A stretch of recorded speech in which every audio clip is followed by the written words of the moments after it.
What's up, Dolphins fans? Welcome into Dolphins Today by Chat Sports. I am Nic Rohloff. Hopefully everybody had a good weekend and is having a good start to their week because we have a lot to discuss here on the channel when it comes to the Miami Dolphins. The draft is fully done and we start to look towards the rest of the offseason, rookie minicamp, OTAs, mandatory OTAs, and then we get into the preseason and training camp in late July and August. Yet there is still some question marks surrounding Miami when it comes to Jalen Ramsey, Tyreek Hill, who the Dolphins might add on the free agency market when it comes to corners and more. We're going to look through that all today on this episode. Appreciate everybody coming in here and hanging out with us. As always, folks, let me know where you're watching from. How I like to start every single live show. Want to see where the people are watching from. I got my guy Rooski in the building. What's up, Rooski? Rooski changing his profile picture halfway through the live show. It's unbelievable. You see his first comment, he's got one profile picture, and then his most recent comment saying, "What's good, Nick?" was got a different profile picture. I don't know what's going on over there. But my guy Rooski's watching from Fresno County. Appreciate you as always. Santiago is in Miami. Yeah, see, he even acknowledges the new profile picture. I can't tell what it is. It looks like it's some sort of Miami Dolphin. You know, I'm going to go to the channel. I want to see what it is. It's like some AI Dolphins thing, I would have to guess. It's kind of tough. Yes, I agree. He's in Columbus, Ohio. Robert is in Stockton, California. Tyman's in Ohio. Clayton's in Hortonville, Wisconsin. My boy Jonathan Soto is back in the building, as always, from Melbourne, Florida. Damon is in Orlando. What's up, Tyson? Said, I ain't never changing my profile picture. It's perfect. Watching from Miami. I actually don't know who it is. Oh, it's Wade. I could never tell who the player was, Tyson, because the profile box are so small on the YouTube street, and I couldn't really tell. I always knew it was a Heat player, but there it is. D. Wade, baby. Gotta love it. Daryl's in Crestview, Florida. Mr. Miami's in Liberty City, Florida. Rich is in Mooresville, North Carolina. Jorge's in Georgia. Phil is in Florida. Eric is in Miami. Carl's in Bradenton, Florida. Carl, that is just south of Tampa, if I'm not mistaken, right? We got a lot of people watching from the southeast today. Georgia, we got Florida. We got a lot of people tuning in. But, hey, we don't forget our people in Ohio. Shout out, Yes, I Agree. Shout out, Time Man. And our guys on the West Coast like Robert in California. Nick's in New Jersey. What's up, Nick? What's up? Jorge's in South Beach. We got a lot of people tuning in today. I love it. All right, this is our pinned poll question as well as the one I want to ask next here as we wait for some people to join our live show as we are 4 minutes into today's stream. Will the Dolphins make the playoffs this upcoming season?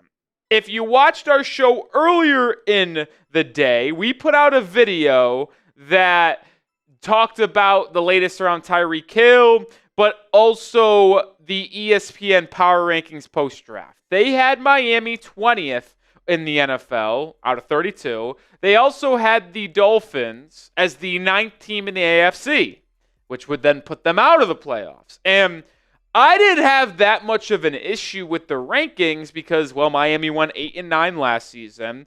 And as currently constructed and what I've seen lately, I would take the Broncos, Chargers, Texans, Bengals over the Dolphins this upcoming season. I hope to be proved wrong, but the realist in me doesn't feel too good about that. So I am not upset with the Dolphins being projected to miss the playoffs because this group has to prove the others wrong rather than prove themselves right. So we'll have to see. But 62% of the people say yes. Santiago says no. Time Man, yes. Rooski always says yes. Miami Dolphins fans saying yes. What's up, Tim? Tyson says we would have made it this year if Tua didn't get hurt. But you have to take into consideration that Tua gets hurt a lot, folks. So you do have to take into consideration that. Rooski says, despite Justin being a Cowboys fan, he respects the Dolphins. Justin was a Cowboys fan. He was a Cowboys fan. We do have to make a slight announcement on the show. So I knew this last week, but we didn't say it. For all the people that got accustomed to Justin joining us on our live shows, he was here every Tuesday on the draft. Justin decided to leave the company here at Chat Sports.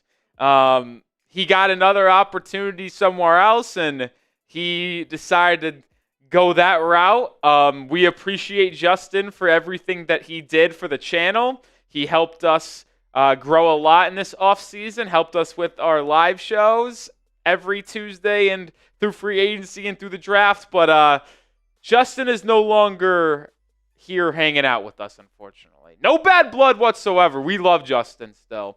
At least I do. But yeah, he's no longer here, unfortunately. So we got my guy Nic Lopez on the ones and twos today hanging out with us. We'll see who potentially becomes our full-time guy like Justin. But we got my guy Lopez here hanging out with us today. Should be a lot of fun. Should be a lot of fun. But yeah, I wanted to let Ruski know that since Justin was brought up. You could have played it off, a little imposter over there. No one has to know. All right, let's move it over to our next question here. Where will Jalen Ramsey be traded? Let me know. It seems like Ramsey is absolutely being dealt this offseason. The question is, where will he be traded? Where will he be traded? A lot of buzz around the Rams. That's kind of what I believe right now. My question is, do you guys believe that? Or is it a team like the Lions, the Eagles, that come out of nowhere, maybe even the 49ers? That could be an option. See a couple people saying Rams. Ferdinand says Minnesota. Vikings would be interesting. Vikings certainly would be interesting. I can't lie. Patrick going with the Rams. Dolphins fan says 49ers. Robert says Rams. Carl says the Bengals. I don't know if they can afford Jalen Ramsey. Although if they did trade for Ramsey after June 1st, the contract isn't binding really for the next couple of seasons. So you could see him get traded for mid-third round or day 3 pick and then ultimately get cut after 1 year. Tyson saying Rams. Ruski says the Jets. I don't think Miami would trade him to the Jets. I don't think that would happen.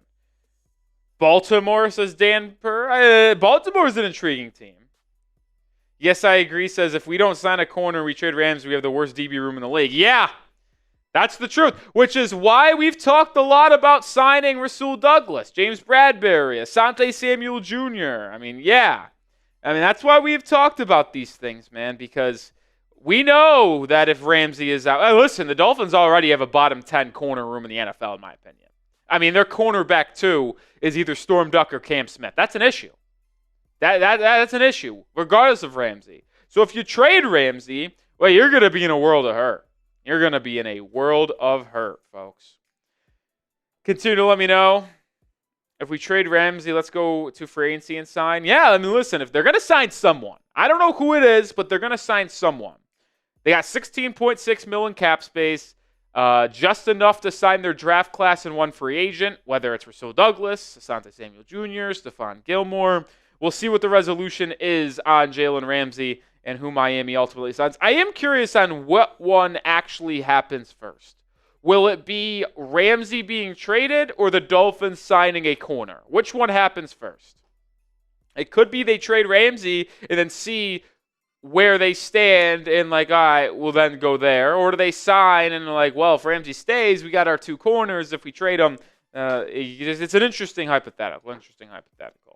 All right, let's continue to move on here as we got 83 people in the building hanging out. If you want the show to start, and what do I mean by that? I mean, we got 4 segments to do today.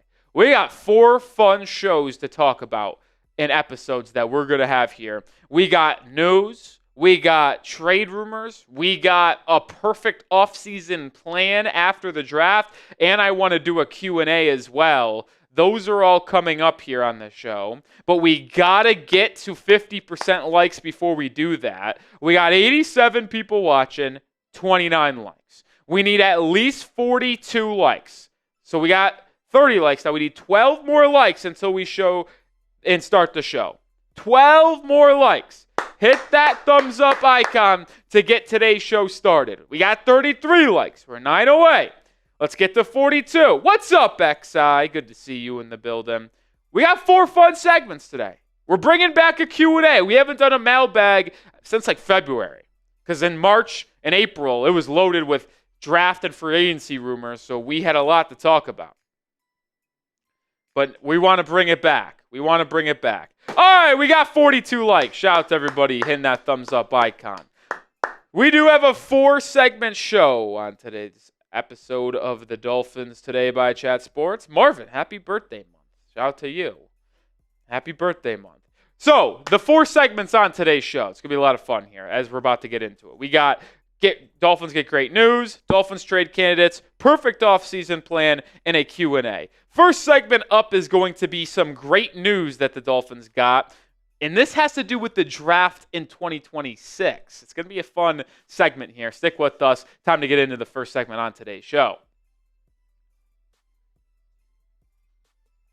I know the NFL draft just concluded, but the Miami Dolphins already got great news for 2026 NFL draft. Well, you might ask, how is that possible? Well, free agency has come and gone for the most part, right? When you talk about compensatory pick formulas, the picks and the signings have already been somewhat formulated, if you will, because the formula and the ins and outs, well, they already passed. The deadline happened the Monday after the draft at 4 p.m. Eastern time. And it's likely that Miami may ultimately get a good comp pick in 2026. The projection came from over the cap, and the projected compensatory pick, for the Dolphins is a 4th rounder. Remember, the Dolphins got a 3rd round comp pick this past draft for Robert Hunt and a 4th rounder from Christian Wilkins alongside a couple 7th rounders. But this 4th round projected pick comes courtesy of Jevon Holland, and the Dolphins narrowly earned this potential pick. We'll tell you more about this here in a second. But we are in a like battle. We got challenged by the Chiefs Report and Tyler Jones, Doom, by the way, to who could get the most likes on this specific video. This video versus his Wednesday morning video. Hit that thumbs up icon right now to beat the Chiefs Report and Tyler Jones. All right, let's look at the Dolphins comp pick formula, because how it works is players that Miami lost, they take in the fact of price tag, of playing time, and productivity. So when you look at the comp pick formula, Miami had 4 players count as people leaving. Jevon Holland got a $15.1 million on an annual average basis salary from the Giants. Calais Campbell got $5.5 from Arizona. Robert Jones got $3.75 from Dallas, and Emmanuel Ogbah got $3.25 from the Jacksonville Jaguars. Well, the Dolphins only added 3 players that count towards the formula here. They added a lot of vet min guys, but James Daniels was not a vet min. $8 million annual average basis. Nick Rohloff, the 2-year, $6 million deal for him comes in, and then Zach Wilson, the backup quarterback, gets $6 million. So when you look at what happened in terms of the comp formula for Miami, 4 players went out, 3 players came in, which puts Miami in the negative, because they lost more than they added, which gives them the chance of adding a solid comp pick. And when you do the cross-Chris eliminations of ins and outs, the last person standing was that Jevon Holland $15.1 million contract over multiple seasons, which, as it's currently slated, would get Miami that 4th round comp pick. Now, that could change if Jevon Holland gets hurt and plays like 10% of the snaps, like what happened to Christian Wilkins, because Miami was going to get a 3rd there, but only got a 4th because he only played about 15-20% of the snaps. Assuming Holland doesn't have the same thing happen, Miami will be getting a 4th round pick in 2016 or the 2026 NFL draft. I wish it was still 2016. Well, either way, Drew Rosenhouse actually helped Miami, and I wanted to shout out the agent Drew Rosenhouse because he has a lot of ties with the Miami Dolphins, right? He is the agent for multiple players on the Dolphins, Jonnu Smith, Tyreek Hill, and was the agent of a Dolphins player in terms of Emmanuel Ogbah. Well, this is very interesting because Emmanuel Ogbah signed a 1-year, $5 million deal, up to $5 million, I should say, with the Jaguars. But the date is the important part here. April 27th. Why is this important? Because the comp pick formula stopped looking into it when it was April 28th, a Monday at 4 p.m. Eastern time. So Ogbah signing with the Jaguars and making that official and it processing before that deadline on the 28th gave Miami enough players leaving the roster to get the Dolphins into the negative. And Agba could have waited till that Monday night, the Tuesday of that week, and ultimately not counted in the comp pick formula for Miami. I don't know if Drew Rosenhouse pushed for that. I don't know if Emmanuel Agba pushed for that, but it basically just gave the Dolphins a 4th-round pick. Like, it was already on question. It was on the line, but Agba leaving when he left and signing gave Miami that 4th-round pick. So it's major, major help to the Fins. And I'll also say, the Jags, I don't know if they knew that would give Miami a comp pick, but they were already so much into the positive in terms of people they signed in free agency rather than what they lost. That didn't affect their comp pick formula. It only changed the formula for Miami in a very positive way. And because this, I want to give major love to Emmanuel Agba. Who would have known in the big 2025-26 that Emmanuel Agba signing a 1-year deal with the Jacksonville Jaguars would net the Fins likely a 4th-round pick in the 2026 draft? Shout out to Emmanuel Agba. Spam those 91s down in the comment section.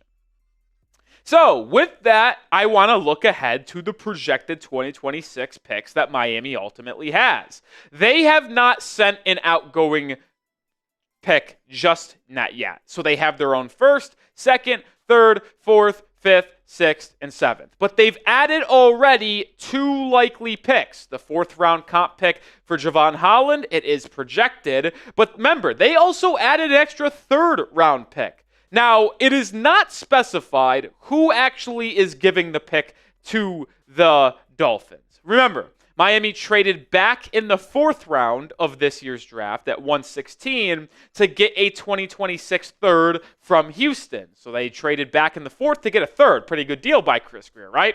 But the question is, who actually is giving that pick? It is unclear if the pick Houston traded to Miami is the Texans' 3rd-round pick next year, or is it the Giants' 3rd-round pick that the Texans acquired in a different trade this offseason.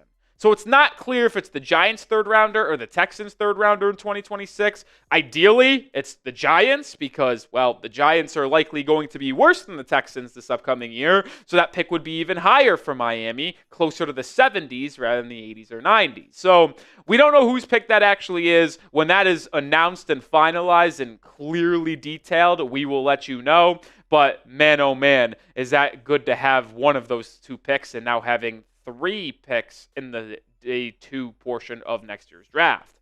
But when you talk about the 9 total picks Miami already has slated for 2026, this isn't even including a potential Jalen Ramsey trade, where it's rumored that the Dolphins are going to trade Ramsey, and it seems all but likely that's going to ultimately happen. So assuming you get at least 1 pick in return for Jalen Ramsey, you are now going into the 2025 NFL season with 10 picks in your arsenal.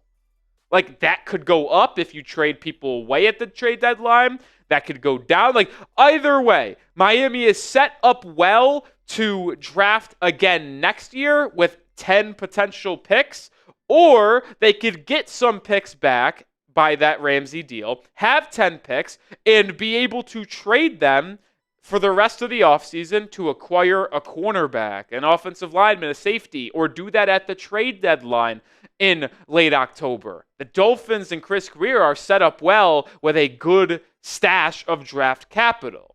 And it's also important to have that because when you do look ahead, and I know it's a weird video to be looking ahead to the next offseason this early in this offseason, but the Dolphins roster has 25 pending free agents in 2026. That means there are 25 projected players to come off the roster after the conclusion of this season, which means the Dolphins are going to need to either re-sign a lot of players or fill those vacancies with draft picks. So it's another reason why it's great news that Miami has 9 picks already, but likely going to be 10 because of Jalen Ramsey being dealt.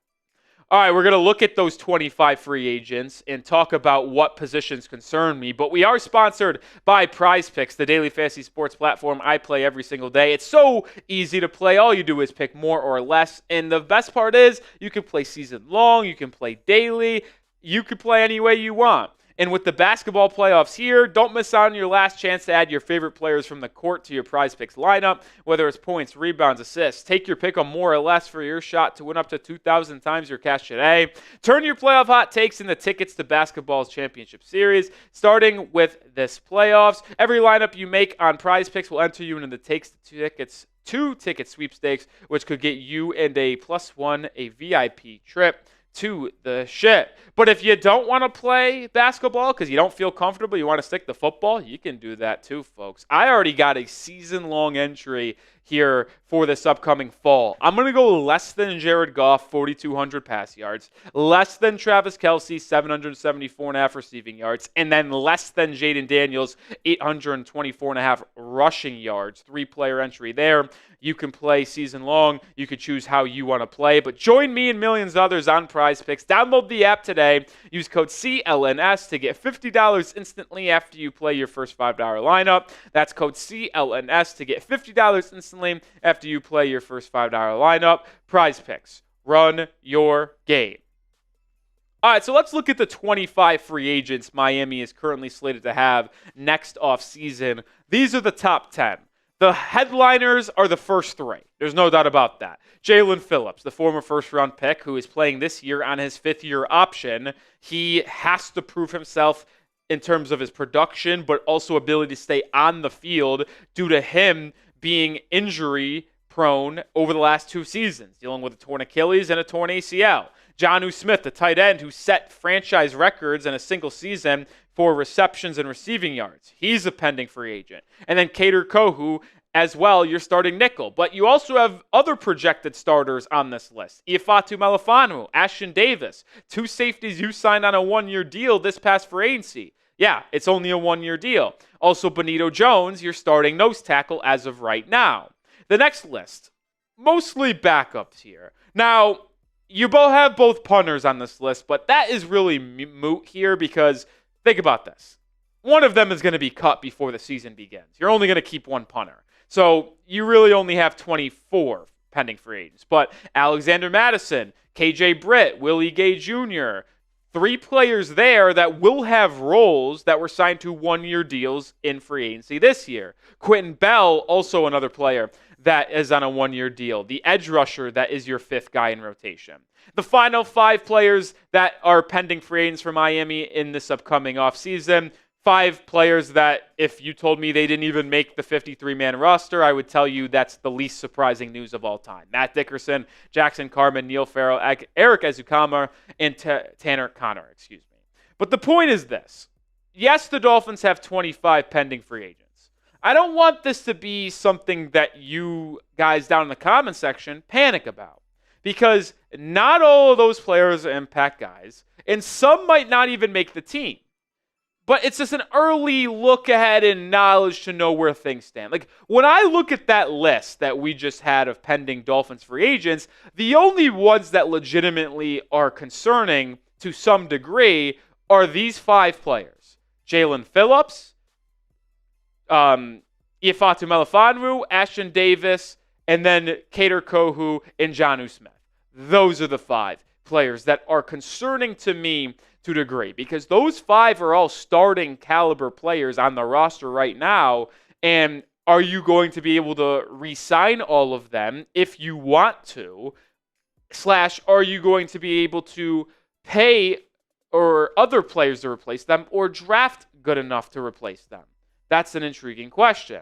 But stay locked into the channel, folks, because we're talking Dolphins football that impacts us now, but also we're already looking ahead to the future. We cover the Dolphins nonstop 365. Join the channel and sub right now.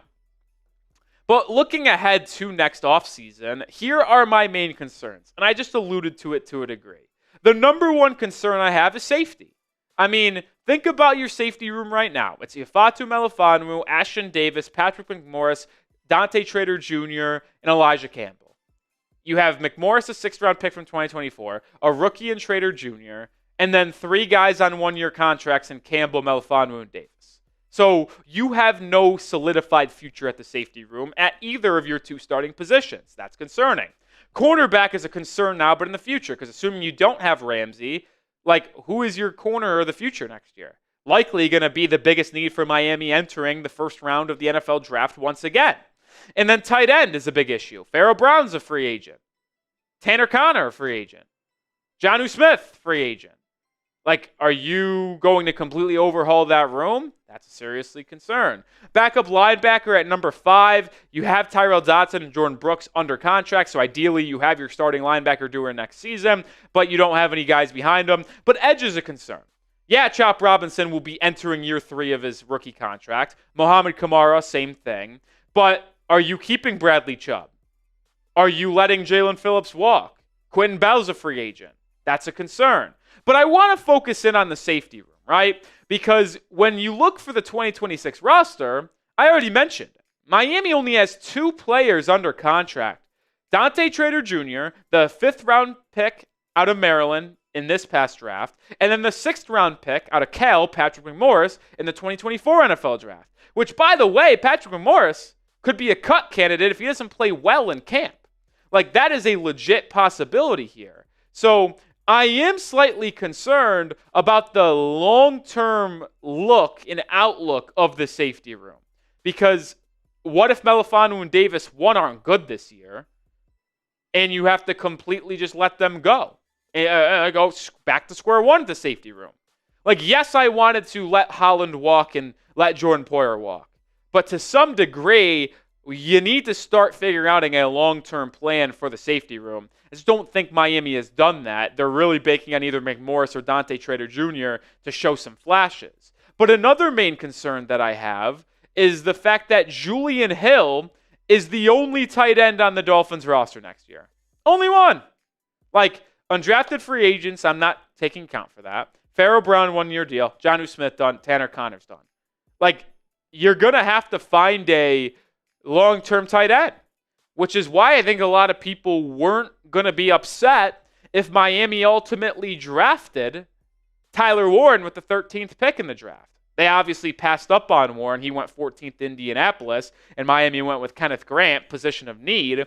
But there's no long-term solution here. And even if you keep Jonnu Smith, how much longer does he have? He's been in the league for 7+ years now. Like, I like Jonnu Smith a lot, but there's no guarantee that he's going to be able to keep up his production that he had in 2024. So that's another concern. No long-term future at corner, safety, or tight end. Those are 3 positions that are going to have to be addressed next offseason, for sure. But luckily, Chris Grier did probably the smart thing and really used this offseason to do trenches, adding James Daniels, Jonah Savinaya, Kenneth Grant, Zeke Biggers, Jordan Phillips. Like, he did a good job adding trenches now, so ideally that isn't a concern next year, and you can add some of these outside position player type of positions in the 2026 offseason. But looking ahead, I want to know what position concerns you the most. Is it safety? Is it corner? Is it tight end? I'm not talking for this year, because this year it's clearly cornerback. But when you're talking about next offseason, which position concerns you the most? Mine is safety. But that's why I'm talking about the draft news about Miami having an extra 4th-round pick next year due to the comp pick formula. Because the Dolphins will have holes to fill at linebacker, at edge, safety, corner, tight end. And having more ammunition could be absolutely massive.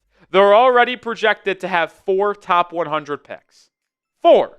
That is going to be huge for the Fins next year. Now, some of that might be shifted around based off trades. You never know. But right now, Miami's supposed to have 4 picks inside the top 100, 6 inside the top 130. That is going to be super valuable next season. It is going to be unbelievably huge for the Fins. Plus, and as I mentioned it, you can trade some of those picks. You have 9 picks at your disposal. Obviously not at your disposal. You only have 8. You'll have 9 once the comp picks actually get awarded next offseason. But you can, in the back of your head, know you're getting that extra 4th-round pick. So you could trade your own 4th-round pick knowing that you'll still likely have one due to the comp pick formula. Just gives Chris Grier and Mike McDaniel more ability to add to this roster and shift things around. All right, that'll do it for this episode of Dolphins Today. Make sure you are subscribed. Like I mentioned, we talk Dolphins football every single day, sometimes twice a day here at the channel. We also go live every Tuesday, so if you missed that, well, hit that sub button, turn on those notifications, and stay locked in for the rest of the offseason. All right. First segment of the day, down. Appreciate everybody hanging in with us here. 112 people watching. What's up, BB?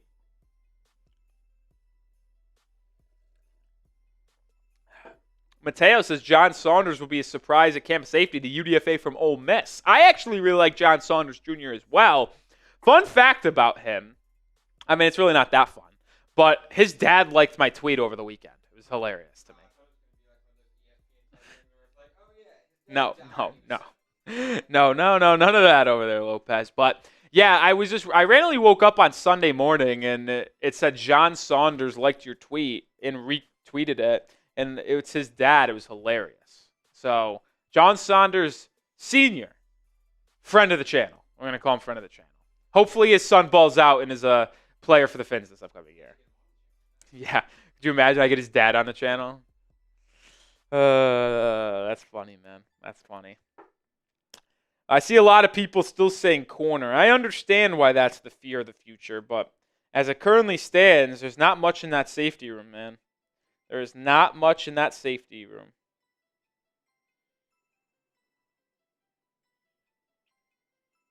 Not much in that safety room. Oh, man. All right, our next segment up here will be Dolphins trade candidates. That will be a fascinating one. Who the Dolphins could trade following the draft. Obviously, there's a couple well-known players that will make this list, but there's also a couple players that I also want to discuss. So we'll get into that here in 1 second.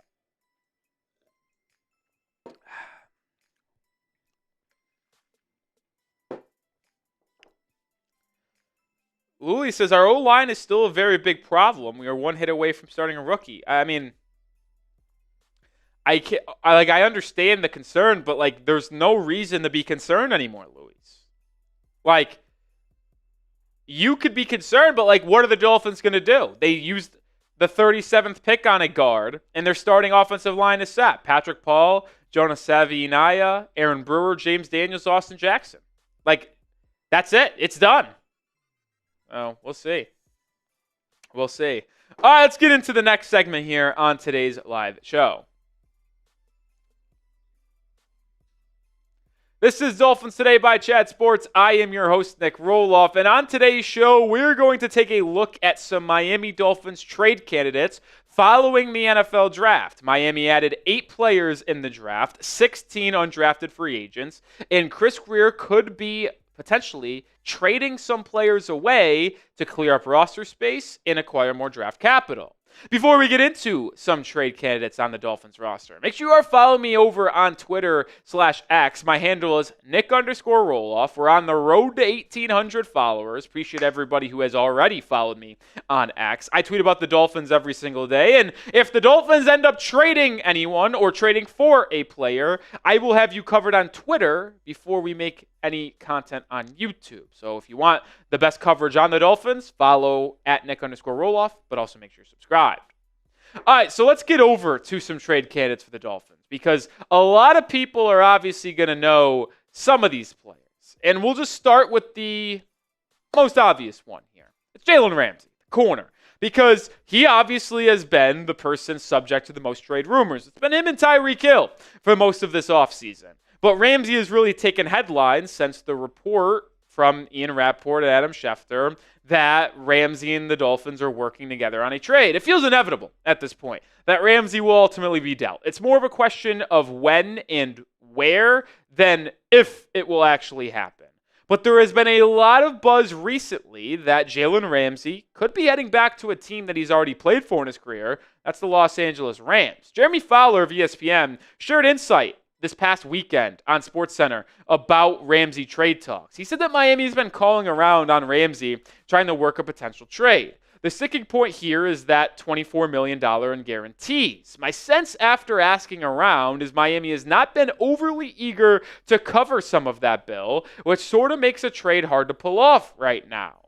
The LA Rams could be a reunion here. They've been in the mix. They are a team to watch, certainly for Jalen Ramsey. And I think it seems very likely, and it makes a lot of sense for the Rams to ultimately pull out a deal for Jalen, right? They need secondary help. They can transition him to safety. They can play him in that star nickel role that he played for them prior to coming to the Dolphins and moving back to the outside and being a boundary corner. Now, if you are going to trade Jalen Ramsey, which it feels like you are at this point, I believe it will not happen until after June 1st. Financial responsibility is an important thing in all of life, but specifically here for the Miami Dolphins. And when you look at the financials on if what Miami would have to pay Ramsey or take on themselves if they traded him before June 1st in the month of May, or if they wait till after June 1st, it is just absolutely massive. It makes no sense for the Fins to trade him prior to June 1st, especially since they aren't getting draft capital in the short term. The only way you get anything for Ramsey is in the 2026 draft. And if you are trying to be the smartest franchise and save yourself money, you should wait until June. Now, waiting till June might hurt your draft compensation, as well as when you see what Jeremy Fowler wrote and talked about how Miami doesn't want to take and eat all of those guarantees. Well, then your draft comp for Ramsey probably won't be that good. And what I am projecting right now is a 5th-round pick. Some people might think that's too low. But if you are prioritizing saving yourself money this year as well as in the future, I will take back a 5th-rounder rather than a 3rd or 4th round. And if it provides you more financial flexibility to extend players or sign free agents next offseason and this offseason. So if the Rams come calling and offer you a 5th-round pick, say June 12th, fine by me. That is the pick that I would be willing to take. I don't want to trade Jalen, but if it's happening, regardless if I want it or not to, I'd rather have the Dolphins save financial flexibility and wait till mid-June or beyond. I think he's going to get traded to the Rams, but let me know your thoughts. Where will Jalen Ramsey be traded? It's today's pinned comment, so you can hit with the YouTube ad break, scroll down, let it play, and answer today's question. As I mentioned, I'm picking the LA Rams. I talked about it. McVay wants them. They're in a win-now window with Matthew Stafford only having a couple years left. You still have some big-time players over there, but they could use help in the secondary. They have a good front seven. I think adding Jalen Ramsey would help complete that defense. I think it makes sense. If the Dolphins are moving on, you can send them to a contender in LA. They know what to expect from Ramsey. Ramsey knows what to expect over there. It makes just sense for both sides. Moving over to another trade candidate. I'm going to put Tyreek Hill on my candidate list. Do I think he ultimately gets traded? I would lean probably not. But I do think it could make sense for the Dolphins to trade Tyreek Hill. And it's something that I actually prefer. Yeah, I know Tyreek Hill is a special talent. And when him and Tua are both healthy on the field together, it's magical. Just look at what happened week 1 last year against the Jags. Dolphins were dead in the water. Tyreek Hill, 80-yard touchdown. He had a $130 that game, and the Dolphins ended up coming back and winning on a Jason Sanders game-winning field goal. And when you saw Hill and Tua healthy for the rest of the year, they put up good numbers together. And they have done that, because in 2022, he had 1,700 yards and 7 touchdowns. 2023, he had 1,700 yards again and 13 touchdowns with Tua. It's all about if Tua and Tyreek can stay healthy together. But the thing is about Hill, he has been such a headache in the locker room, outside of the locker room, and his off-the-field concerns and distractions have just drove me nuts.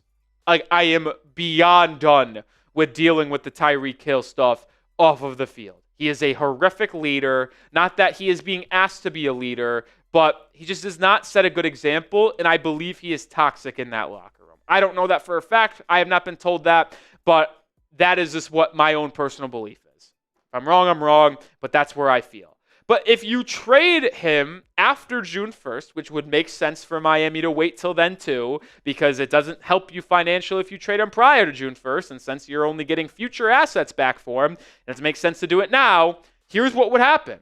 The dead cap on Tyreek Hill is only $12.7 million. That's not bad whatsoever. You actually save $14.9 million in cap space this year. So if you wanted to, you can allot that money to an extension and front load that extension on a Jalen Phillips contract or someone else. You could sign a free agent like Brandon Scherf, like Asante Samuel Jr., but you also get major savings next year. Now, we have documented on the channel all offseason long, this is the final year Tyreek Hill will be a Miami Dolphin, guaranteed, because his cap hit next year is $52.8 million, and if you cut him prior to June 1st, you save that number right there at $36.4 million. Right now, you're slotted to have $4 million in cap space going in the next season, or offseason, I should say. You trade Tyreek Hill, that number balloons up to $41 million. Now, you'll likely get there anyway by cutting Tyreek Hill, but the point is this. Tyreek will not be on the football team in 2026, so why not get ahead of it and trade him this offseason after June 1st to save you money this year as well? This is a trade idea that I cooked up that I am all in on. The Dolphins need a corner desperately. The Kansas City Chiefs could look to add Tyreek Hill back into this room because they have had inconsistent wide receiver play and a lot of injuries to that position. Tyreek has flirted on social media about wanting to go back to Kansas City with Mahomes and company. Could the Chiefs go all in, trade the Dolphins a starting outside corner in Jalen Watson and a 5th-round pick to get Tyreek Hill? And if you're Miami, I would be all over this deal. Watson was good last season before he got hurt. He was good the year prior.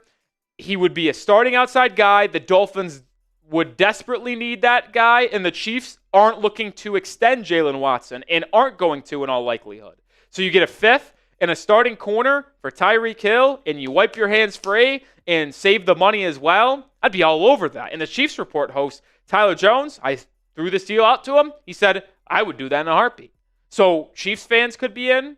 Dolphins fans, are we in? Like, I'm perfectly fine moving forward with Jalen Waddle as your wide receiver 1. Like, you already extended him. He's playing on his 5th-year option this year. The 3-year extension kicks in next season, so he's got 4 years left on his deal. Nick Westbrook-Ikhine, is he the perfect wide receiver 2? No, but he's still good. He's pretty solid. And you got Malik Washington in the slot. And remember, you have an offense that gets the ball to your hands quick. Jonnu Smith over the middle of the field. Devon Achane, Jalen Wright in the passing game. Like, you would still have enough weapons, in my opinion. So I am fine trading Tyreek Hill if you get a day 3 pick to add your draft chest and a starting corner in Jalen Watson in return for Tyreek Hill. I mean, I think the positives outweigh the negatives of trading Tyreek Hill here in the middle of June if you do get Jalen Watson back from Kansas City in this hypothetical. All right, 2 more trade candidates to get to, but make sure you are subscribed to the channel for Dolphins news, trade rumors, and more. Daily content, weekly live shows. Join the channel today for the top Dolphins content on YouTube. All right, the last 2 players are going to be a little bit lesser of guys in the NFL public circle, but they're kind of still impactful to Miami. This one being Patrick McMorris, the safety, because it's quick to pull the trigger on a 2024 draft pick already, right? Like, Miami used their 6th-round selection. They had 2 6th-round picks in 2024. One went to Malik Washington. Seems like a good pick right now. And the other one went to the safety from Cal, Patrick McMorris. But the truth is this. It's a crowded room. Like, I don't know who ultimately makes the roster this year. Ifeatu Melifonwu and Ashton Davis were both signed to 1-year deals in free agency.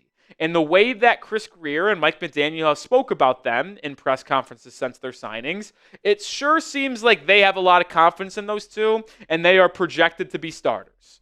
But you also drafted Dante Trader Jr.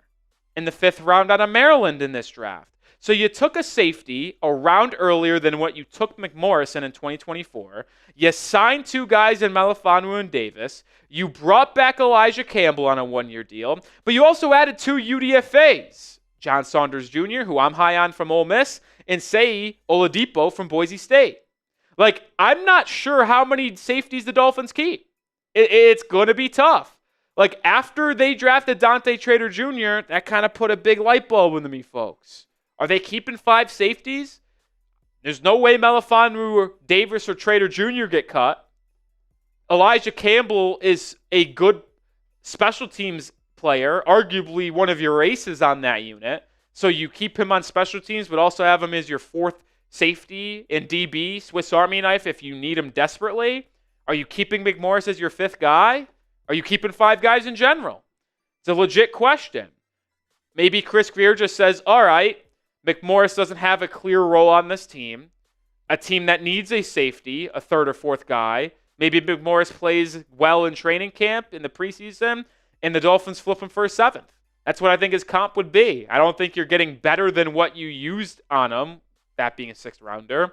And if I'm Miami, knowing that I already invested a higher draft pick in the Dante Trader Jr., and you have a couple UDFAs that might pan out, why not trade McMorris for a seventh? Just add more capital so you can make trades in the future. Makes a lot of sense to me. One more trade candidate coming up here on the show, but make sure you get your Dolphins jerseys. Chatsports.com/Dolphins jersey is the link. You can get the first round pick out of Michigan, Kenneth Grant, not an official jersey number as of filming, but when that gets finalized, they'll ship it out to you. You get it in white, aqua. You can go get Jalen Waddle. You can go get Tua Tagovailoa. You can get any type of jersey that you want for the Miami Dolphins. Chatsports.com/Dolphins jersey. Links in the description and comments of today's video. Go get yours today. Every size, every style, every color, every player on the Miami Dolphins.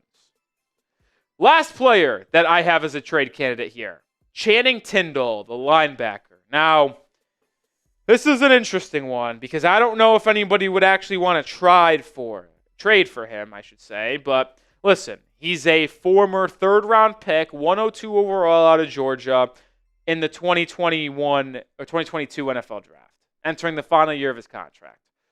Is he going to have a role on this team this year? No, he's not.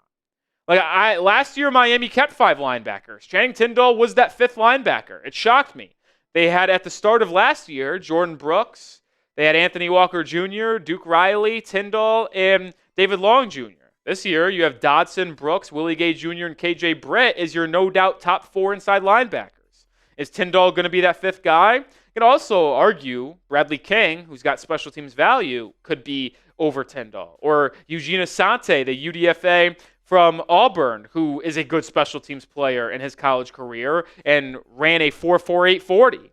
So, to me, I don't think Channing Tindall has done anything in his career. I mean, that's not an opinion. That's a fact.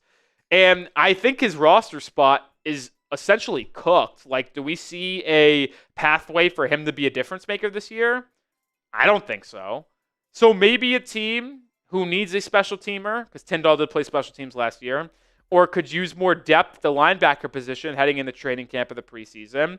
Maybe they take the flyer on the former third-round pick. I think his draft comp would be a 7th rounder. Now, teams might ultimately say, hey, he's probably going to get cut from Miami anyway. There's no sense to trade for him. But maybe there's a team that likes him and says, hey, instead of trying to compete on the free agent market or on the waiver wire, we'll just give you a 7th rounder to get Tindall in their building. I don't think it's the craziest thing in the world, but Channing Tindall, this is his last year as a member of the Miami Dolphins. Maybe they trade him going into camp. All right. Who is the most likely player to be traded on the Dolphins roster? Caveat, you can't say Jalen Ramsey, because Jalen Ramsey is obviously the answer here. So outside of Ramsey, who is the player most likely to be traded?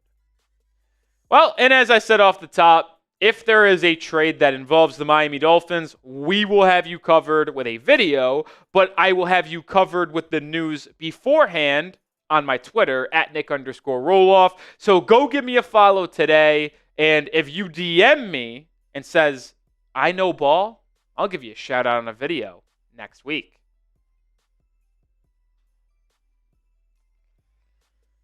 All right, let's see those answers. Tyson's going with Tyreek Hill. Rodney Wallace is going with the punter, Jake Bailey. I'm not sure who'd want to trade for the punter, Jake Bailey, but he certainly is in jeopardy of having a roster spot. Jake Bailey is going for a 7th. He's going for a 7th. No, I don't think Bailey's getting you a 6th. Don't think he's getting you a 6th.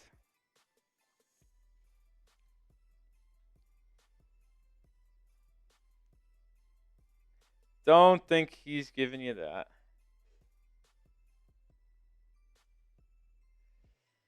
I see a lot of people saying Tyreek Hill. It's a fair answer.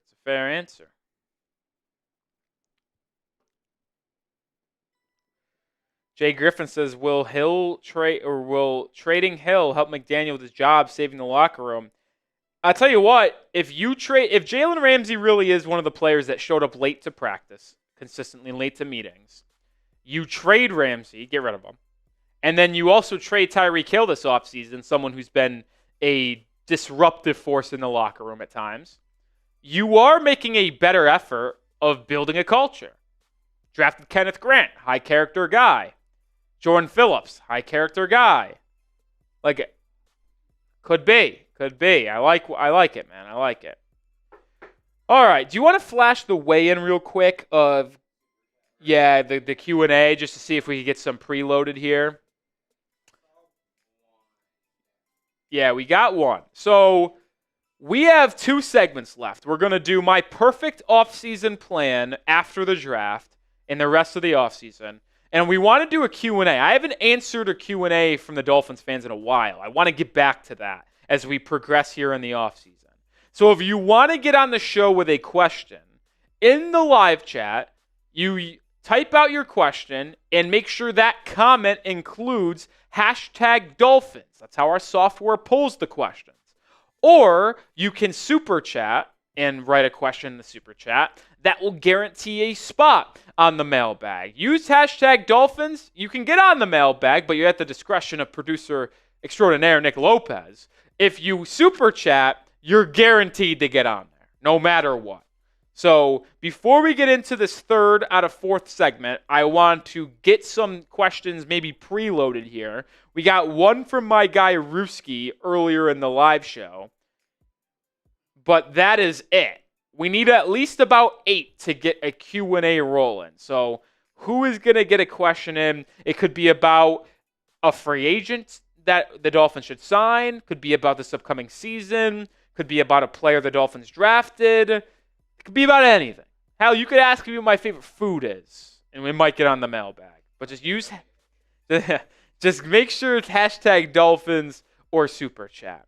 Satori with a question. There's a question. So we got 2. Appreciate you, my friend.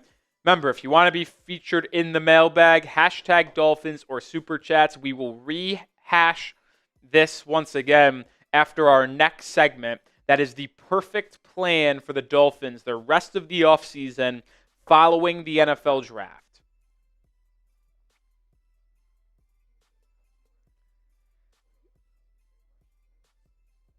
Give it a minute here before we get into our next segment, see if we get questions. Let's get 2 more questions. If we can go into this next segment with 4 questions already in the bank, I would feel pretty good about that. So can we get 2 more questions in the live chat before we start the next segment? Why not? We need 2 more before we start the next show. I think that's fair, excuse me. Can we get 2 more?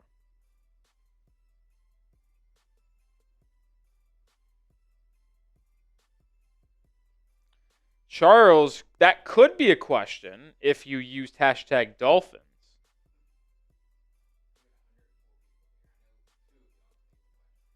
There's Taylor with a question, so there's 3. Lopez brings up a good point. I mean, we got over 100 people in the building. You're telling me we can't get a couple questions about the Fins to create a Q&A? It's the best part about our content here. Unlike radio and like TV, we see you who's watching. We see the comments, we see the questions, and we answer them and create a conversation. You don't get that anywhere else. That's why we're the best. Jay Griffin with a question, but you didn't use #Dolphins. You just used the hashtag. You need to do #Dolphins. See what Taylor did there? Ask the question and then #Dolphins. Sylvester says, how many for the Dolphins this season? I don't know what that means. I assume you're talking about wins, but that question has already been asked. So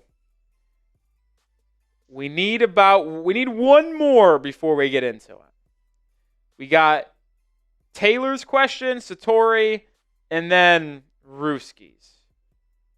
Because that's a prediction from Ruski, the acceptable amount from Taylor. So that's a little bit different. So we got 3. AKA question. Jay Griffin, I hate to do this to you, my friend. Because it's a good question. I want it featured. You gotta have the Dolphins and hashtag intertwined. Yeah, they gotta be touching. Yours got hashtag Space Dolphins. Gotta just do hashtag Dolphins. Jay Griffin, I hate to continue to put you through this, but once you figure it out, my friend, you're guaranteed a spot. We just gotta get you there. Mostad with a question. All right, so we got our 4 questions. Let's hope that some more come in during the segment, and we'll revisit how many we have after the show. But the draft came and went, and it's time to give you my perfect offseason from here on out for Chris Grier and the Dolphins before the season gets kicked off in September. The dust has settled from the 2025 NFL Draft. 8 players selected by the Fins, 16 UDFAs added. I now want to do an experiment. What does a perfect offseason the rest of the way look like for Chris Grier and the Dolphins? I think this is a fun experiment to discuss.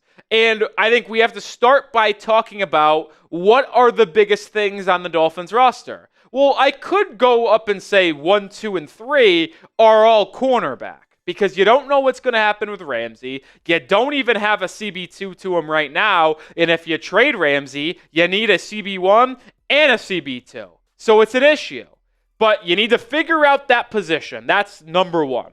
You can talk about safety as, yeah, you got a lot of people there, but not a lead dog. Do you trust Ifeatu Melifonwu and Ashton Davis to lead that room? It's questionable at best, but I also think interior offensive line depth could be helpful. Yeah, you drafted Jonah Savinaya, but you don't have anyone other than Liam Eichenberg and Larry Borum as depth pieces behind your starting O-line right now. So probably one more addition would be welcomed.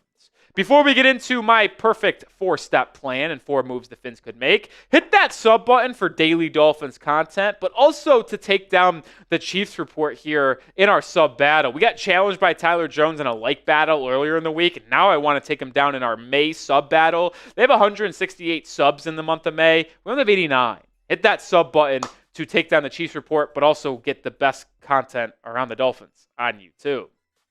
All right, the first step of my perfect Dolphins off-season plan from here on out, I'm clearing the board with Jalen Ramsey. I am. I don't want to trade him, but I'm trading him to the Rams. Seems like the Rams want Ramsey. I think Ramsey would want to go back to LA to try to compete.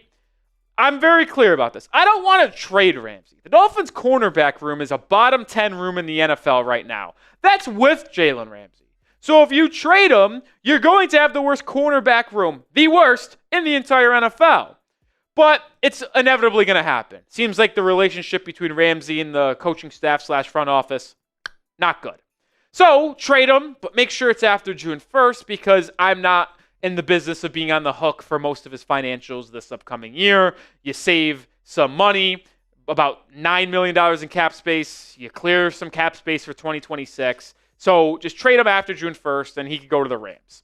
We've shown this trade idea on a couple shows this week. I think this is what you're getting back. If you wait till mid-June, you're going to create more of an alleviation for your financial books, but you're also not going to get that good of a compensation for Jalen Ramsey. I think a 5th-round pick ultimately is what you get back for Ramsey. Maybe it's a conditional 5th-round pick that can be upgraded to a 4th. Maybe it's a conditional 4th that gets upgraded to a 3rd.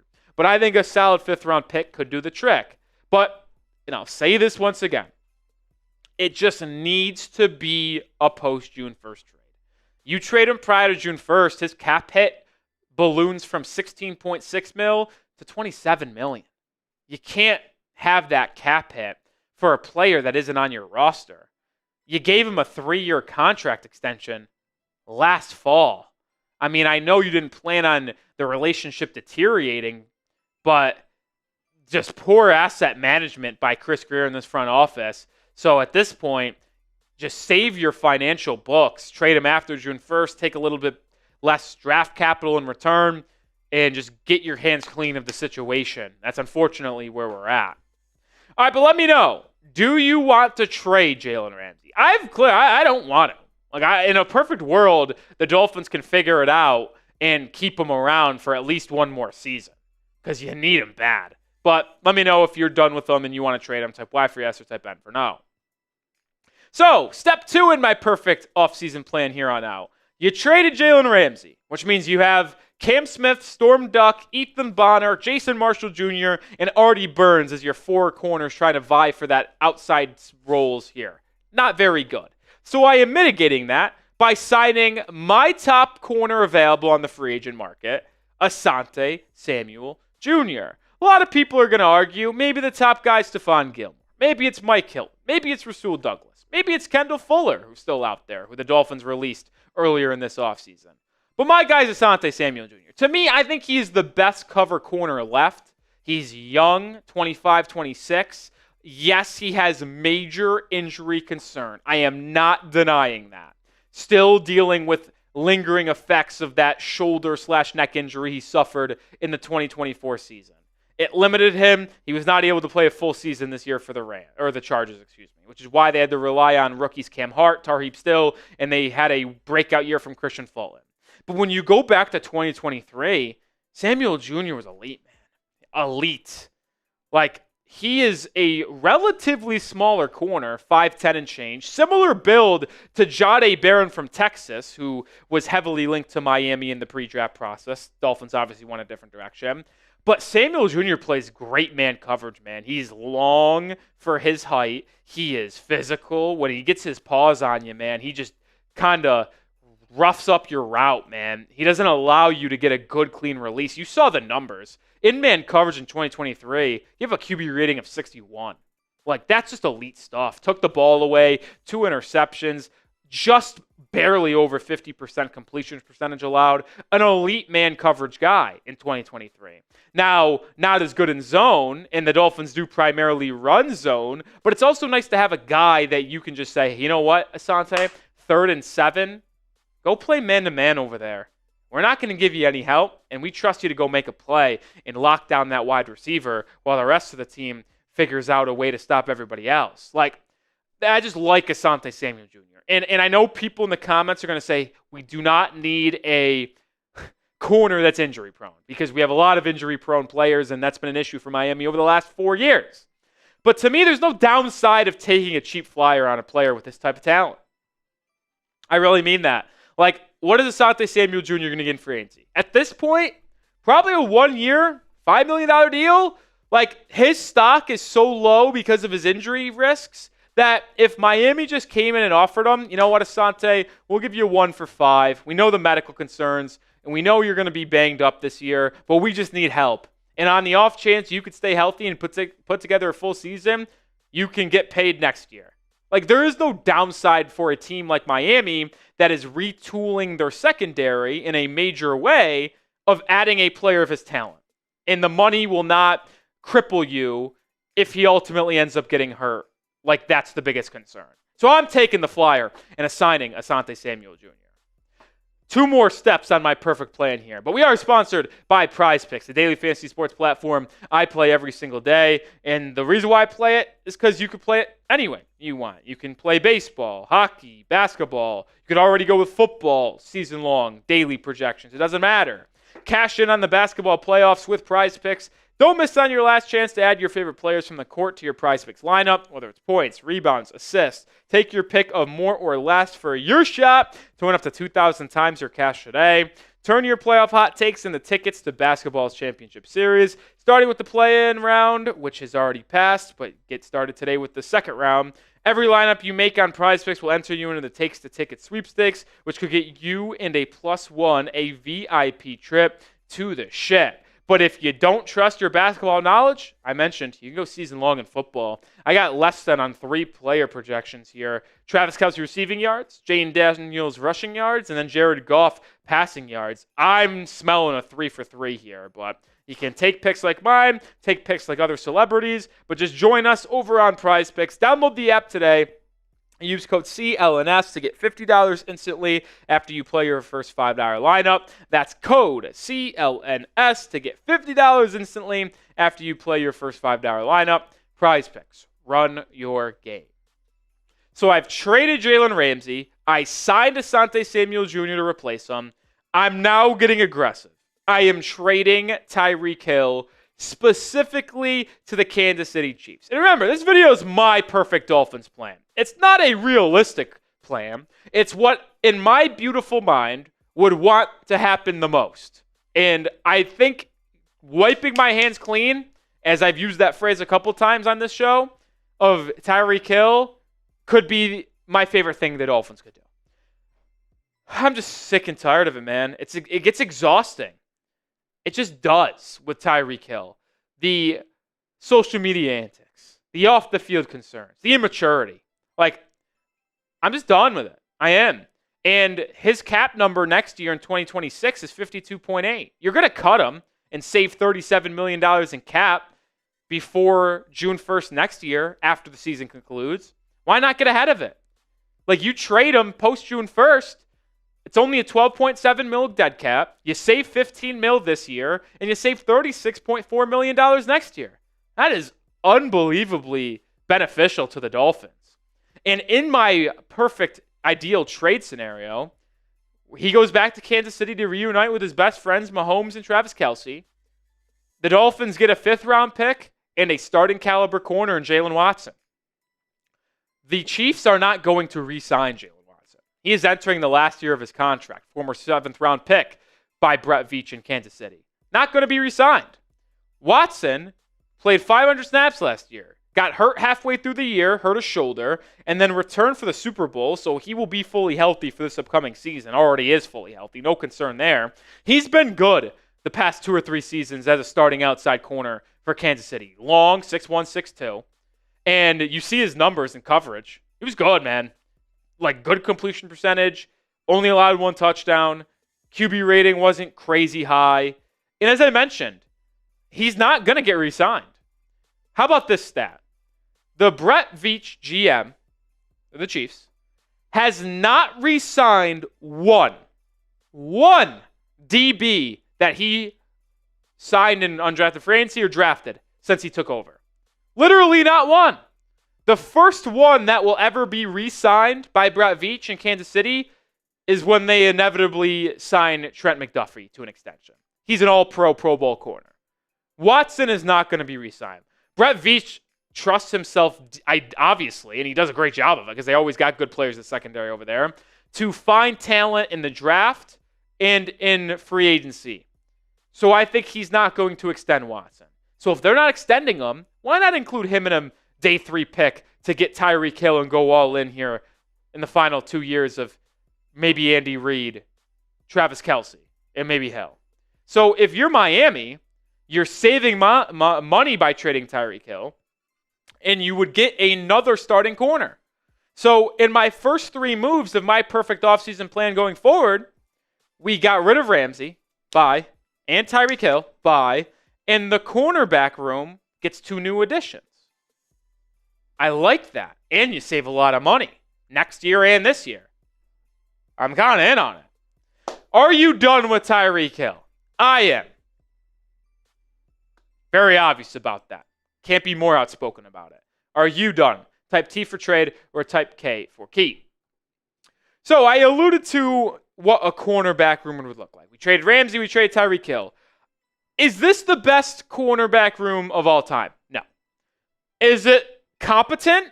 Yes, it is. I mean, you start Asante Samuel Jr. and Jalen Watson on the outside. You got 2 guys that can play in man, can play in zone, physical, and then you got Kader Kohler in the nickel and versatility. You have UDFA Storm Duck and Cam Smith as outside corner hybrids. Jason Marshall Jr., the 5th-round pick from Florida. Like, that room, after the 3 trades that I have done so far in this perfect offseason plan, are much better than what you have now.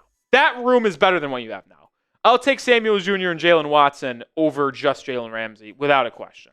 And I'm willing to sacrifice Tyreek Hill in order to get this room. I am. No issue with that whatsoever. And I'm fine having Jalen Waddle, Nick Westbrook-Akini, Malik Washington, Devon Achane, Jonnu Smith, and Jalen Wright be the leading receivers for you next year in the offensive end. That's kind of where I lie. All right, let's round out my perfect Dolphins offseason plan with a low-level signing. We talked about interior offensive line depth. Why not bring back Isaiah Wynn? Why not? I mean, listen, is he the best offensive lineman of all time? No, I'm not going to act like he is. And he missed almost all of last season recovering from that quad injury.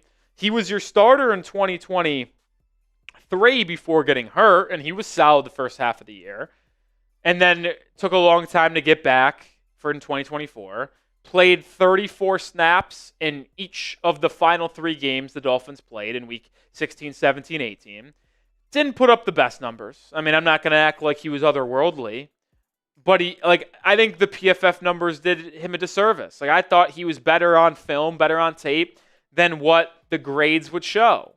And it's not like he's costing you a lot. It would be a vet min contract. And I don't see this downside of adding Isaiah Wynn. He's versatile. He can play 4 out of 5 positions on the offensive line. He can play left guard. He can play right guard. He can hypothetically play right tackle and left tackle. Hasn't done it in a while. But remember, he was a first-round pick out of Georgia and played offensive tackle for the Patriots for multiple years before being signed by the Dolphins in free agency. He knows the Mike McDaniel offensive system, which is not the easiest thing to pick up for offensive linemen. He's athletic. And is he better than Liam Eichenberg? I think so. You have as year 3 backup linemen right away for Savinaya, Patrick Paul, Brewer, Jackson, Daniels. You have those 3 being Larry Borum, Isaiah Wynn, and Liam Eichenberg, and then maybe one UDFA or Andrew Meyer. You can do worse.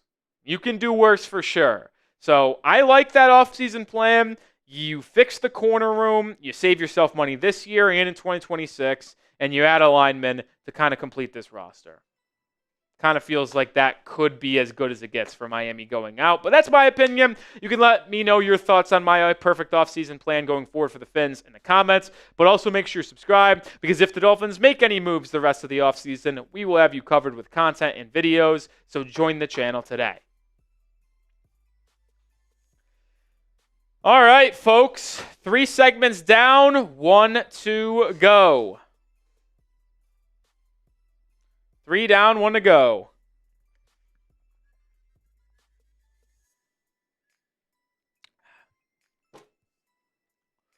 Woo!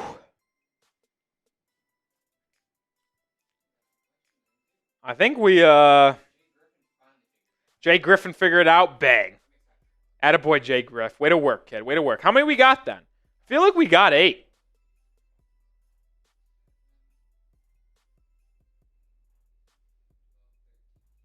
Oh, we got 13 questions. Don't have to go to them all. You can just plan for this to be around 12, 13 minutes or anything like that. Yeah, so we have enough questions to get the mailbag started. So if you want to, at this point, we have so many questions in. You could send in a question. Maybe it gets featured. But at this point, folks, the only way you're guaranteed to get into the mailbag is if you super chat and with a question. Because if you don't super chat, we're going to roll with the questions that have already been asked by the people that have been hanging out with us here for a while on today's live show. So if you're just joining us or didn't ask a question yet and want to be featured, super chat's the only way to guarantee your spot.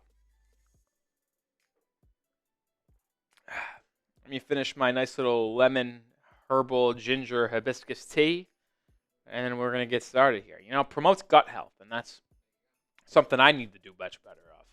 Terrible. Yeah. My gut is not healthy. I eat healthy. That's the worst part. I just had terrible gut health. I don't know what I think I was born with it. It's not good at digesting.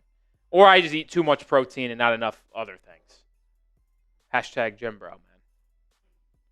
All right.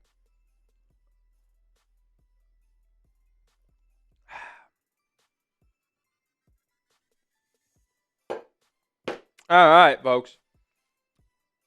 With that being said, time to get into the final segment on today's live show, that being a Q&A, a mailbag, answering your questions.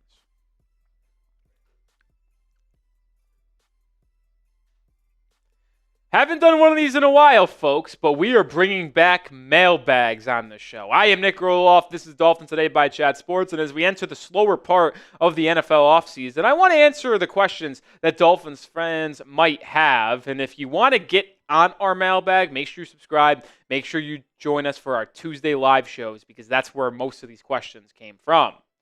First question on today's show, my guy Jay Griffin, baby.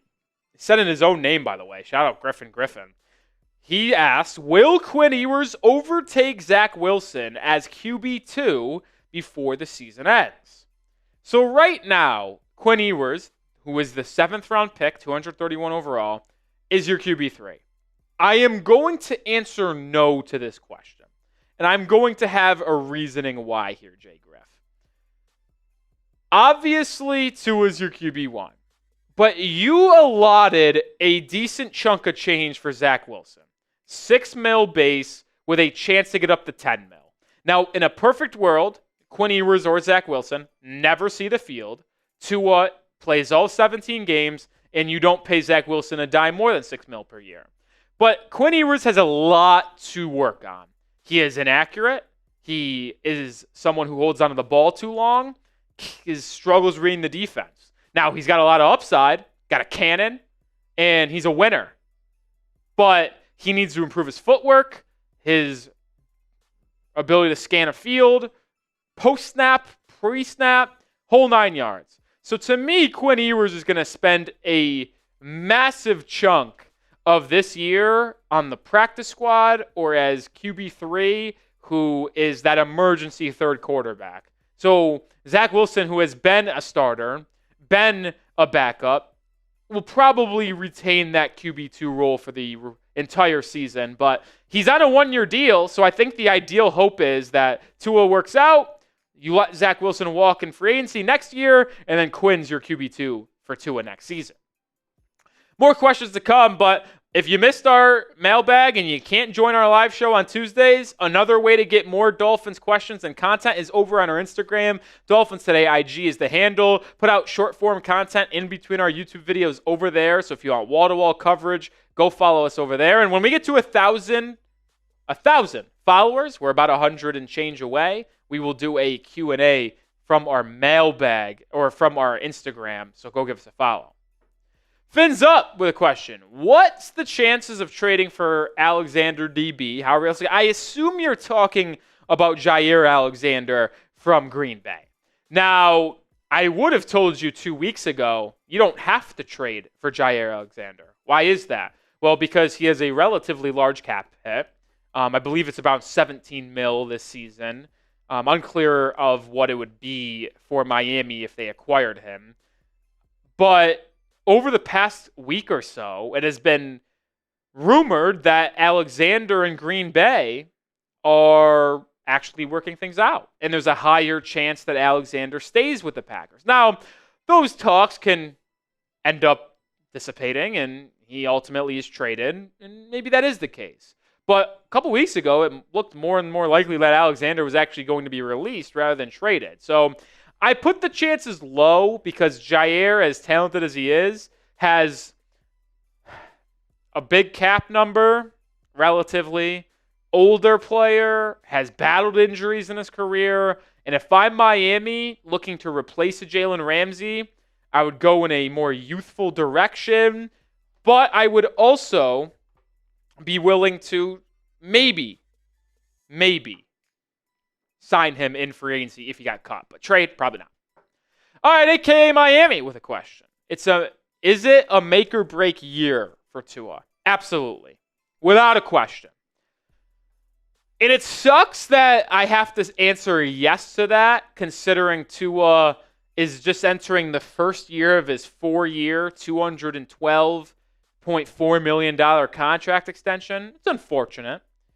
But he played all 17 games in 2023, earned the contract extension, and then plays 11 games last year, dealt with injuries. He needs to be better. And it's not even the play on the field that I'm concerned about. That's the bummer part. It really is the bummer part because I thought he was relatively good for what the Dolphins asked him to do and how the defenses started to play the Dolphins offense last season when he was on the field. But you simply, as a starting quarterback in today's NFL, can't miss as many games as he does. He's only played 17 games once in his career. He's played 13, 11. That's not acceptable. needs to be better. So yes, it is a make or break year for Tua, because if he either is not good on the field or misses 4+ games again due to injuries, then yes, I think it's time to officially move on and start planning replacement options for Tua Tagovailoa. All right, crystal ball time, folks. Will the Dolphins make the playoffs in 2025? Missed it last year, 8-9 record. Will they bounce back and have a better season in 25 to make the playoffs? I certainly hope so, but I probably lean no if you put a gun to my head. Santiago with a question. Should they begin a rebuild? It's a loaded question there, Santiago, and you got me here, my friend. Should they? Probably. Will they? No. Why do I answer probably should?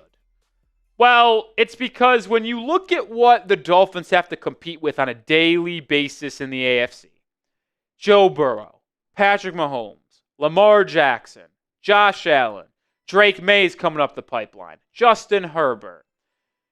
Do you have a QB that can go band for band with them? I like Tua. I think he's a good quarterback. I think he's a top half quarterback in football. I think he's a top 16 guy, no debate. But can he go band for the band with those athletes, those physical specimens in the playoffs? I don't know. And if you answer no to that question or are questionable about it like me, well, then you better have the best roster. Like, you look back at the Eagles this past year. Is Jalen Hurts a unbelievably gifted quarterback in terms of his accuracy, his arm strength? No. Is he gifted in terms of being able to scramble and take care of the football? Yeah, he is. So he's got limitations to him. But the Eagles had the best roster in football this season on the offensive line. They had the best rushing attack. They had the best defensive line. So unless you have that, where you are just so physically dominant in the trenches on both sides, you have to have one of these toolsy quarterbacks. Now, Miami is starting to invest in the trenches, right? Jonas Savignaya, Patrick Paul, James Daniels, Kenneth Grant, Zach Sealer, Zeke Biggers, Jordan Phillips. So you have hope that that is what this team is doing. They are trying to build trenches out, which is what they need to do. But if you have a poor season, it could be torn down in terms of quarterback, head coach, GM combination, which is why I think they aren't going to rebuild, because Mike McDaniel and Chris Grier are basically playing with their jobs on the line this season, or at least you think they are. So they need to at least put together some resemblances of a winning team. So should they rebuild? Probably. Are they going to? No, they're not. All right, more questions to be answered here in a second, but unless you have a question about what the best daily fantasy sports platform is, like, I have an answer for you there, and that's Prize Picks. I play Prize Picks every single day. I mean, I do. Whether it's basketball playoffs, whether it's season-long football, daily baseball, or hockey playoffs. Like, you could just combine any type, pick more or less, and have a shot to win up to 2,000 times your cash today. Like, it's so easy. All you do is pick more or less. You can mix and match player projections for different sports, combine basketball players with baseball, hockey, golf, esports, much more. I mentioned you could play season-long. You can play daily. I got a season-long entry for football. Less than on Jared Goff passing yards, Travis Kelce receiving yards, and Jane Daniel rushing yards. Those odds and player projections might have changed, but this is when I got them in, my 3-player entry. Join me and millions of others on Prize Picks today. Download the app and use code CLNS to get $50 instantly after you play your first $5 lineup. That's code CLNS to get $50 instantly after you play your first $5 lineup. Prize Picks. Run your game. Carter with a question. Who's a surprise cut candidate and a surprise candidate to make the team? Ooh, like that. You know what? I'm going to go in the same position for both of my answers. We put out a surprise cut candidate video last week. This person was on this list. I want Patrick McMorris. He was also on our trade candidate list earlier in this week as well. The 6th round 2024 pick out of Cal did not really play in year one. Dealt with injuries in the first half of the season.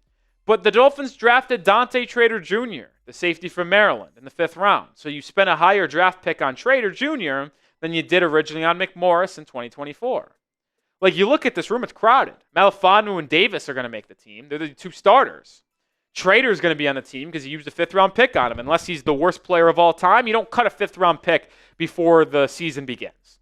I think Elijah Campbell makes the team because he is a special teams ace and is a versatile defensive back that can play in the nickel and safety. So there's 4. Are you keeping 5 safeties? If you do, well, then McMorris has the inside track. If you keep 4, I think McMorris is on the out. So I give him a surprise cut candidate after just 1 year after being a 6th-round pick. Now, you want to give a surprise candidate to make the team. I've talked a lot about Andrew Armstrong, the wide receiver from Arkansas. I'm not going to give you that answer here. You know what my answer is going to be? It's going to be in the same position group. Because what if the Dolphins keep 5 safeties, but cut Patrick McMorris and keep the Ole Miss safety, John Saunders Jr.? UDFA out of Ole Miss, 6'2", physical, 47 tackles last season, but also took the ball away at an extremely high rate. Forced 4 fumbles, had 3 interceptions. So not only is he physical in the run game for the Ole Miss Rebels defense last year in the SEC, but he forced 7 turnovers. That is pretty optimistic. If he puts together a good camp and good preseason, how are you not going to keep him? By the way, the Dolphins love UDFAs. Since the last 10 years, there has been 23 UDFAs to make the team. Averages 2.3 per season. If I had to make my guess, it'd be Andrew Armstrong and probably 1 defensive back, whether that's B.J. Adams or John Saunders Jr. It's up to y'all. Maybe Jalen Conyers as well, the tight end from Texas Tech. But either way, I'm going to give you my answer, being John Saunders Jr. is a surprise candidate to make the team, and Patrick McMorris is the cut candidate. 2 safeties. All right, make sure you are subscribed to the channel for daily content. Got news, trade rumors, more, Q&As at times like this, segments, live shows on a weekly basis as well. Hit that sub button if you want daily Dolphins content. My guy Ruski with a question. Appreciate you, man. Despite the schedule, do you have faith in us going to the playoffs, and what's your record prediction for the Fins? All right. Well, the schedule is yet to be announced, May 14th, so make sure you're subscribed. We'll have a full video when that is officially announced this upcoming Wednesday. But the Dolphins on paper have a relatively easy schedule. They are playing a second-place schedule, unfortunately, but it honestly is not that bad. I think it's actually top 12 easiest strength of schedule based off last year's results. Now, those obviously never actually are reflective of what a hard and easy schedule looks like because we don't know when the Dolphins have back-to-back away games, a short week, or anything like that. But I am going to go with an 8-9 record and no playoffs. I hate to be a Debbie Downer, but I also am a realistic fan here. I am. The secondary is a concern, man. We don't got no corners, especially if they trade Ramsey. The safeties are a question mark. I think Miami is starting to build something because I like what they did to the offensive line in the draft and free agency, adding Daniels and Savi Naya. I liked what they did adding Kenneth Grant, Jordan Phillips, Zeke Biggers. But the rest of the roster has question marks. And I question Mike McDaniel. And you look at the AFC, like the Patriots took a massive step up in their coaching, Drake May year 2, and their roster. The Bills are going to be the Bills. The Chiefs are going to be the Chiefs. The Ravens are going to be the Ravens. I think the Bengals are improved this year. They make the playoffs. The Broncos, year 2, Bo Nick, Sean Payton and company. The Chargers, year 2 of Harbaugh. They added Amari and Hampton. Like, it's going to be tough, man. And the Steelers are right there as well, assuming they get Aaron Rodgers. Like, I don't want to be negative, Nick. I don't. But I think it's going to be tough for the Dolphins to jump one of the teams that made the playoffs last year, but also be ahead of Cincinnati and New England, who have made improvements this year. So I think the Dolphins go 8-9 once again and miss the playoffs. Unfortunately, I think we're stuck in mediocrity right now. It sucks. Fins up. Again on the mailbag. What is Tyreek Hill's trade value looking like draft pick wise? Okay, so this is what I think it would be. I think it would be the Devontae Adams deal, which, if you remember last year at the trade deadline, the Jets sent the Raiders a conditional third. If the Jets made like the Super Bowl or Adams was an all-pro or they made the conference championship game, like it became a second. So I think in a vacuum, if it's just a pick, it's a conditional third-round pick with those same types of conditions that maybe get to a second-round pick for Miami. But this is my trade idea, and I've actually talked about this past week. What if you traded Tyreek Hill back to Kansas City, and instead of getting a conditional third that could become a second, you get a fifth-round pick, but get a corner that could be starting caliber for you and Jalen Watson. Former seventh-round pick, last year of his deal, likely not going to be re-signed by Kansas City due to them paying Trent McDuffie and Brett Veach not paying a single homegrown corner since he's taken over. First one will be McDuffie. Like, Watson's likely going to be a free agent. So why not trade Hill, get a day 3 pick, and a starting corner? That's what I would do. But if you answer the question of just pure pick basis, I think it's going to be that third conditional round pick, and then you have the other option as well when maybe you trade a player and stuff like that. But this sparks a good question. What do you want to do with Tyreek Hill? Do you want to trade Tyreek Hill? Do you want to keep Tyreek Hill? I am someone who wants to trade Tyreek. I know a lot of people might not want to, but I'm kind of sick of them, so I'm taking my T's, but you let me know in the comments. All right, that will do it for today's mailbag. As always, make sure you go give us a follow on IG. Dolphins Today IG is the handle. If you didn't get featured on the mailbag, remember, we're going to do an Instagram Q&A when we get to 1,000 followers over there. We're just over 100 away. Daily content as well outside of our YouTube videos. Go give us a follow one more time at Dolphins Today IG. All right.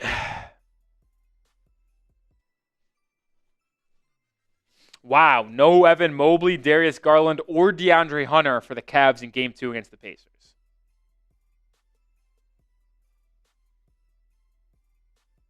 Whew.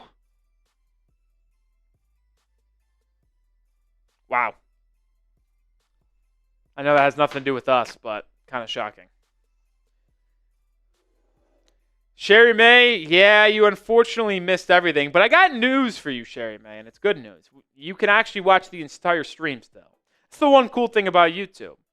That once the stream ends, it doesn't leave YouTube. You can rewatch the entire thing. You won't be able to ask me a question live or anything like that, but you'll be able to watch all 4 segments we film live, all the discussions that happen in between the segments, before, and then obviously we'll have those 4 videos and segments that we filmed during live show go out throughout this remaining portion of the week.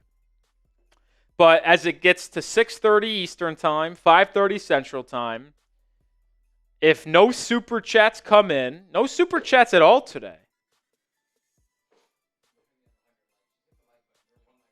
Yeah, we don't even have 100 likes. We're 1 like away from there. Brian's Brain says, didn't miss much. Well, Brian subscribed, so appreciate you, Brian. So you obviously like what we're doing to a degree. We got to 100 likes. Shout out to you. Sherry May, thank you. We'll give it a minute. If no super chats come in, we'll sign off. If anyone has another thought, comment, concern, super chat to keep me here. If not, we'll head out.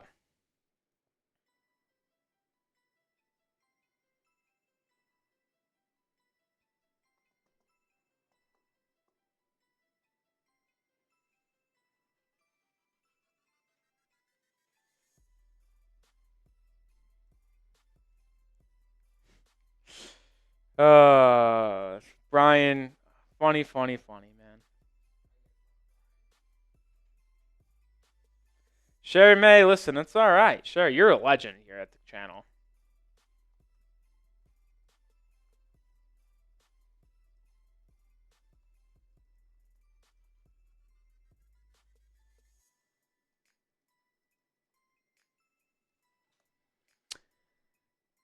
All right.